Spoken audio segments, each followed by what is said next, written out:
All right, guys, today we're going to be talking about electron configurations. But before we do that, I got an email from somebody. It's called Tough Love versus Spanking. I don't know about you guys. I used to, give my kids a spanking when they were small. I don't know about you guys if your parents give you a good old-fashioned butt whooping or whatever. But you know what? Someday you guys are going to become parents, and hopefully not anytime soon, but eventually you're going to have your own kids. You're going to have to decide how are you going to discipline your children. So he gave me, here's an argument against, using corporal punishment. I guess that's what it's called. He says, most of the American population thinks it's improper to spank children. That's how most think. So I've tried other methods to control my kids when they have one of those moments, right? One that I found effective is for me to just take the child for a car ride and talk. Some say it's the vibration from the car. Others say it's the time away from any distractions such as TV, video games, computer, iPod, etc. Either way, my kids usually calm down and they stop misbehaving after our car ride together. He says eye-to-eye contact helps a lot too. He has a lot of eye-to-eye contact with his child. I've included a photo below of one of my sessions with my son in case you would like to use the technique. So this might be a technique you might want to use, when you become parents later on. A nice car ride, and saying after he eventually calms down, he's got eye-to-eye contact, and he's found that to be an effective tool, so you guys might want to use that later on. 4th of July, unfortunately a lot of us missed it with COVID. Ooh, ah, ooh, ah. You guys, fireworks, and I would hope you guys, when you're looking at fireworks, you're wondering what can account for all the different colors in fireworks, and I'll ask that question one of our live sessions. But anyways, you know what? It really does have to do with the different types of metals. And the different types of metals, like certain metals would give it a red color, would give it a green color, and so forth. And what causes that is the fact that the electrons, you guys remember electrons orbit the nucleus of atoms, the electrons are arranged differently around the nuclei of different elements. So this is what we're interested in, is the location of electrons. And we can give it a set of 4 quantum numbers which would help us to identify. It's kind of like your address. Like if you wanted something you order something from Amazon, you want it to come to your house, you couldn't just say 354 is your address, right? That would be one component. Not only would you have to have the number, you'd have to have the street, 354 Elm Street, right? And then not only that alone wouldn't bring the package to your house. You have to have another component. What else do you have to have? You also have to have the city, right? 324 Elm Street, Chula Vista. And even then, that might not even be enough. You know why? Because there's actually more Chula Vistas in the country than just here in San Diego. You guys know that? There's like a Chula Vista, Texas, I think. You have to say 324 Elm Street, Chula Vista, and then what do you have to do? Either state and or zip code, right? The 919, what is ours? 91911, whatever. Okay, so in like fashion, there's 4 components of the location of an electron around the atom. So now the question is, now you guys don't have to write down questions. Sometimes I just get that to get you to provoke some thought. Why should I care about the location of electrons around the nucleus of an atom? Why do I care where they're located? Because, you guys want to write this down, the electron arrangement, where the electrons are located, otherwise known as a configuration, that determines that element's properties. That determines why the element behaves the way it does. And then that's going to allow you to understand why an element behaves the way it does, and even predict how that might interact with atoms of other elements. Okay, so the first, you guys remember there's 4 components. The first is what we call the N component. That's the major potential energy level. So it's a PE is potential energy. So from here on out, I'm not going to say potential energy, I just say PE level. Okay, so there's different potential energy levels. Okay, you might think about it like this, right? A book can be at different potential energy. As I raise the book, this is at a higher potential energy level than down here, right? So just based on its distance from the center of the Earth, you can also think about potential energy levels as the distance of an electron from the nucleus, okay? Obviously 1 being the closest, 2 being further out, and 3 being further out, just like the potential energy level rises as I move the book further from the surface of the Earth. The next component of the address is the L factor, and I wouldn't worry too much about this, but it's the orbital type. There's different orbital types. There's 4 orbital types. There's S, P, D, and F. Okay, so I'm going to introduce that to you. Here's the S orbital. Hey, you guys can write this down. You know what? This could probably help you. S doesn't really mean this, but you could think S is like a spherical orbital. Sphere. You guys see, now you see all those blue dots, that's not showing like thousands of electrons. That's showing one electron, but what's that one electron doing? Like right here in the origin, that's kind of representing the nucleus of the atom, right? And the electron can be found, if it's found in an s orbital, it can be found in this area of space around the nucleus that is spherically shaped. And so at any given time, the electron might be there, it might be there, it might be there, but if it's in the s orbital, it would be in the spherically shaped space around the nucleus. That would be an s orbital.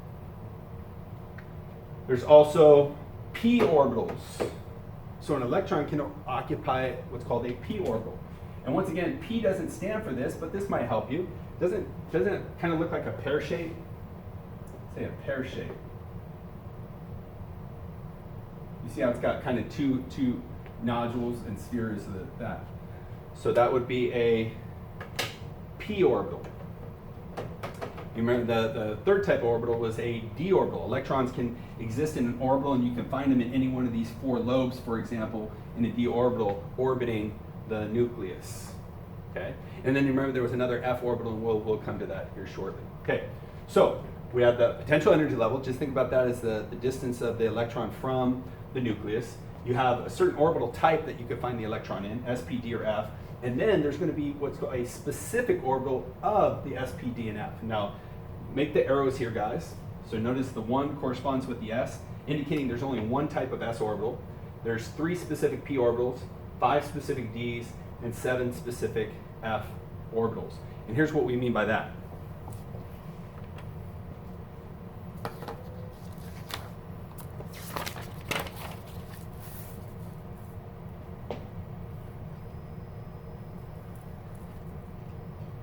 You guys can see a p orbital, right? And we could say, so an electron, if it's in a p, this specific p orbital, you guys see it could be oriented along the x-axis, and it could be in any one of these 2 lobes, right? But you guys could imagine, not only could you have a p orbital on the x-axis, you could also have it on the y-axis. So it could be oriented like this. Once again, this is the nucleus, and the electron could be in a p orbital that's on the y-axis.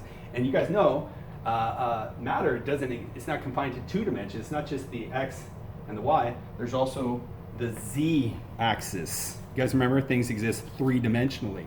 And so what this is showing is there are 3 specific p orbitals that you could find an electron in. One oriented on the x-axis, one oriented on the y-axis, and this is showing diagonal, but that's just because it can't really show a 3D effect, but it should really be coming out at you, right? So that explains why there's 3 specific p orbitals.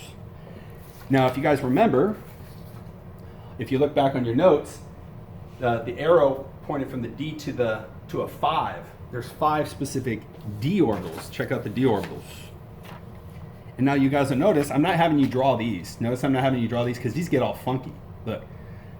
So, you know, they mathematically figured out where these electrons could be located, and they figured out that the d have a spatial arrangement like this, and you can find electrons in any one of specifically 5 d orbitals.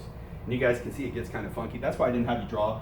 I do want you guys to memorize the s and the p, and that's easy: sphere, pear shape, okay? And then you guys remember the f orbitals, that indicated there was 7. Check this out. This gets crazy right here. Look at that, guys. You can see why I don't have you guys draw this, but once again, this was mathematically determined that electrons can exist in spaces around the nucleus that have these funky shapes. So crazy stuff, okay? So the whole point is, guys, you guys remember prior to this class, you probably had this idea of an atom, like a Jimmy Neutron atom, right? Like that, like it's just, like all these electrons just go in this nice spherical orbit around the nucleus. You see, it's a lot more complicated than that, but we're gonna try to keep it as simple as possible, all right?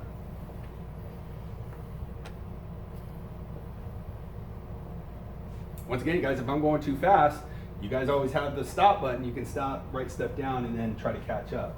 Okay, so these are the 2 in particular I want us to be familiar with, the s and the p orbitals. And then lastly, you guys remember there's 4 parts of the address of an electron. Not only the potential energy level, not only the orbital type, but the specific orbital, and then also the spin. And there's 2 possibilities. You guys think about it. You guys, an electron is kind of like a planet. You guys like planet Earth. Guys, what's planet Earth doing around the sun? Right? Isn't it revolving around, or I'm sorry, revolving around the sun, right? And you guys know one revolution around, if this is the sun, this is the earth, one revolution around the sun is, you guys know, 1 year, right? But what else is the earth doing? So you can kind of think about the sun like a nucleus and the earth like an electron, right? Okay. But not only is the electron revolving around the nucleus, what else is it doing? What else is the earth doing besides revolving around the sun? Isn't it also rotating? You guys know one rotation, one complete 360-degree rotation, you guys know it's a 1 day, right? And so the earth is rotating as it's revolving around the earth. In the same way, the electron is spinning as it's orbiting. And why is there two possibilities? What do you guys think? The electron can either spin what? Clockwise, or it can spin counterclockwise. And it can have two different types of spin. And so we would have to indicate that to properly identify the location or which electron we're talking about. Okay, a few more things. You guys write down this, there's what's called the off-ball principle. Electrons, and you guys, from here on out, we're going to just abbreviate E minus, E for electron, and then you guys know electrons have a negative charge, so we call it E minus. It's just better, easier than writing out electrons all the time. They fill orbitals of lowest potential energy first. So where are you going to find electrons first are in the lowest potential energy levels, right closest to Earth, right? It's kind of like this.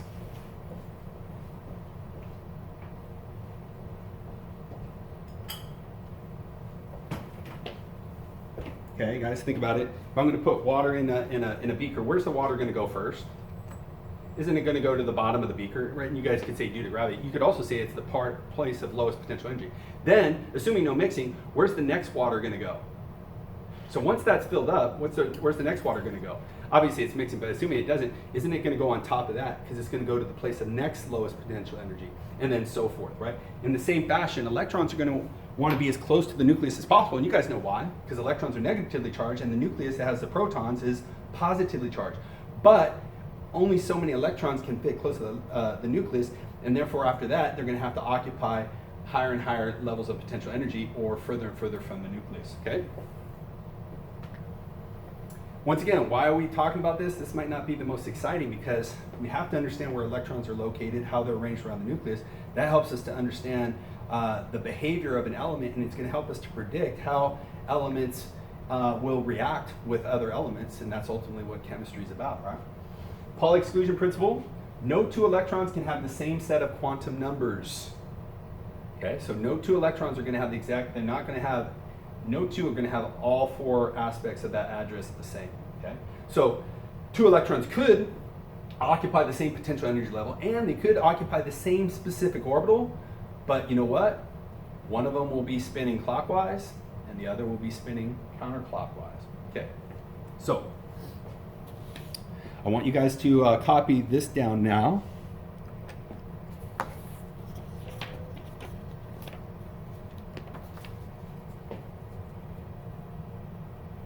Okay, and this is called an orbital filling diagram. So I want you guys to copy it down, because this is what you guys are going to need to do your assignment. Notice there's 4 different types of orbitals, S, P, D, and F, and then this is representing the potential energy levels. So think about kind of the nucleus here and the potential energy level 1. Okay. Now you guys will notice, look, the potential energy level 1 only has an S orbital on it. Potential energy level 2 has both S and P orbitals. Potential energy level 3 has S, P, and D. And then it's not until the 4th potential energy level that you start getting all 4 orbital types. So you guys line them up just right.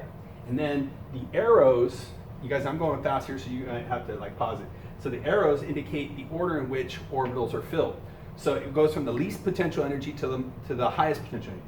So the orbital with the least potential energy, which electrons will occupy first, is the 1s orbital. So here's how you read it, guys. You go from the tip of one arrow to the tail of another arrow, and then you slide. So once the 1s orbital is filled, you go to the next one, tip to tail, slide. Then the 2s gets full. Then once the 2s orbital is full, the next electrons will occupy the next available orbital of lowest potential energy, which is the 2p. That gets full. It fills up the 3s. Tip to tail, slide, then the 3p, and then the 4s, tip to tail, slide, then the 3d. So you read it like this. So you have to line up your arrows correctly. So you guys, we're going to use this to do what we call electron configurations. All right. So let's do one here. I'm going to leave this up so you guys can see how to do this. So we're going to start with the easiest element first. That's hydrogen. Okay. So we've got hydrogen. Okay. Hydrogen. You know what? I'm going to put it, actually, put the one here. You guys know why hydrogen is the easiest? Because it only has one proton, right? And if it's neutral, if it's got one positive proton, it has one electron. So we just need to find where the electron is. This is really easy, guys. Oh, you know what? We're going to do pictorial. We call it a pictorial diagram, and we also have what's called an abbreviated. So, okay, so we're going to show this first.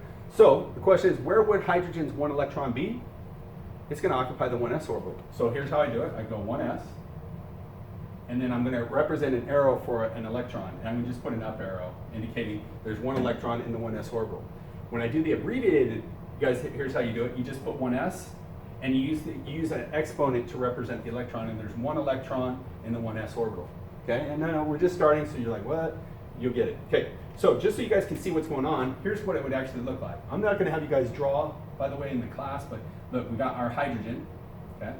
We got our hydrogen nucleus, and we've got our one electron, and it occupies an s orbital. Check out, you guys remember the s orbital is spherical shaped, and I would just show one electron. So one electron can occupy any area within that 1s space. Okay, let's do another, what's the next one I'm going to do? We'll do lithium. Okay, lithium, if you guys look on your periodic table, lithium has atomic number of 3 protons and thus 3 electrons. So now we have to locate where are lithium's electrons located. Okay, so let's do the pictorial. So you guys write, we can do the first orbital is the 1s. Now you guys, one other thing I think I didn't tell you, each specific orbital can hold a maximum of 2 electrons as long as they have opposite spins. You guys know electrons, what do they want to do? They want to repel each other, right? Because they're both negative. Like charges repel.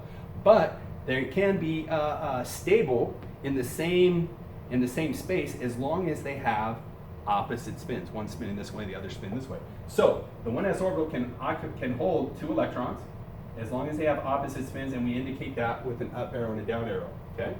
So then I'm going to use a line here indicating I'm jumping to a new potential energy level. And then now, so now the 1s orbital is full, but we have 3 electrons. The 2 are already there. Where's that last electron going to be? Well, if that's full, it's going to go to the next orbital of lowest potential energy, which is the 2s. Remember, you go like this. 2s. So I put a 2s, and there's 1 electron there. That's what I write. So on the abbreviated, here's how you would write it. I would just go 1s2, indicating there's 2 electrons in the 1s orbital, and then I'm going to put 2s, and there's only 1 electron located in the 2s. This would be the abbreviated electron configuration. Okay, how would it look if you could actually see it? Right, we have the positive nucleus. You guys see, look, we got 2 electrons in this 1s orbital, and I'm going to show opposite spins by showing an up arrow and a down arrow, right? And then the question is, what do you think a 2s orbital looks like? Well, if it's s, it's still spherical. It's just what? Potentially further from the nucleus. So this would be the 1s orbital, and then the 2s orbital would just be the electron can occupy a spherical space further out from the nucleus. So it would look kind of like that. Once again, I'm not going to have you do the drawings, but you do need to do both the pictorial and the abbreviated electron configurations. Let's finish with one more, guys. Let's do phosphorus. Okay. Here we got phosphorus. So I look on my periodic table. Phosphorus has atomic number 15. If it's neutral, if it has 15 protons, it would also have 15 electrons. Okay, so you guys, it gets, right? We got all the more now. So, you guys, it all starts off the same. Where are the first electrons going to be located, guys? In the orbital of lowest potential energy, the 1s. How many electrons can it hold? 2. In fact, you guys, let me do the picture as we're going, just so you can kind of get an idea of what this would look like. So I got my positive. So the 1s orbital, you guys remember, it's a sphere. I'm going to show an up arrow and a down arrow. Remember, these are just kind of moving around, and the only reason why they can occupy the same space and not totally repel each other is because they have opposite spins, okay? So now the 1s orbital is full. Now what gets full? The 2s. So I do a line because I'm jumping to a new potential energy level. I'm going to put 2 electrons. Remember, each orbital can hold a maximum of 2 electrons. So what does the 2s look like? It's just a sphere, but it's further out from the nucleus, right? And so I'm going to show 2 electrons within that. Okay, so just kind of imagine that. Okay, now the 2s is full. Using our orbital filling diagram, what is the next orbital of lowest potential energy? It is the 2p. Now this is kind of interesting. You guys got to be careful here, though. You guys remember, how many specific p orbitals are there? Remember, there's 3, because you can have one oriented on the x-axis, one on the y-axis, and one on the z-axis, right? So I'm going to actually write 2p, 2p, 2p. 3 different, and you guys, here's what it would look like, right? We've got a p orbital on the x-axis, p orbital on the y-axis, and a p orbital on the z-axis. You guys see it looks crazy. Okay, and now here's how you guys got to be careful on this. Okay, so now we want to show how they're being filled. Okay, so one electron will occupy here, right? So let's just put it on the x-axis. Now I can see where people would want to do. Some people would want to put an electron here, and then they would want to put an electron, right? Because you guys remember, each specific orbital can hold a maximum of 2 electrons. They would want to put it in the same orbital. But where do you guys think the next electron would prefer to be? You guys got to always remember, how do electrons interact with each other? Do electrons attract each other, or do they repel each other? Electrons repel each other. Remember, they're the same charge. Unlike charges, right? You remember the electrons have an attraction for the positive nucleus, but they have a repulsion for each other. So the next electron, and remember, all of these p orbitals, they all have similar potential energies. So what would the next electron want to occupy? It doesn't want to occupy an orbital that already has an electron in it. It's going to occupy one of the vacant orbitals. So this is how you fill it, guys. Then you fill it like that. You guys see that? So then you fill this, and then you fill this. Now, where's the next electron? Remember, we've only accounted for 6 electrons. We have a total of 15. Where's the next electron going to be located? Is it going to pair up with one of these electrons in the existing orbitals? You guys, hopefully you guys correctly predicted it's going to occupy one of the last empty p orbitals. So it's going to, so what I'm trying to show you guys is the order in which it fills. So it doesn't begin to pair up. Now, you have 1 electron in each of those. But once again, each of those orbitals can hold a maximum of 2. So now where would the next electron be? Now it will begin to pair up, right? Because there's no other, that's the lowest potential energy space available for it. And then where would the next one go, right? In this p orbital. Remember, these electrons can move anywhere within that p orbital. And then where would the next one go? It'll go into that. And so once again, all of our specific p orbitals are filled up, so no more electrons can fit. But just remember that. Remember, they fill up one at a time, and then they begin to pair up once all those orbitals are occupied by a single electron. So let's count our electrons.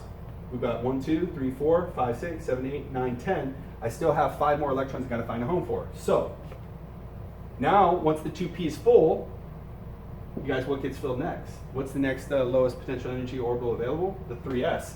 Well, you guys got an idea. What do you guys think the 3s looks like? Well, wouldn't that just be a bigger sphere? Remember, the s orbitals are spheres. And you guys can see why I don't have you draw it, because it gets kind of messy, right? It gets nasty. And 3s, once again, you guys, how many electrons can the 3s hold? 2, as long as they have, and I'll just put, notice I'm just kind of putting them somewhere in there, because they're going to be, as long as they have opposite spins. Okay, 3 more electrons I got to find a home for. After the 3s is full, what gets filled next, guys? If you follow the orbital filling diagram, the 3p. Once again, what do we have to remember, though, guys? How many are there? I know, it's kind of weird. There are 3 of them.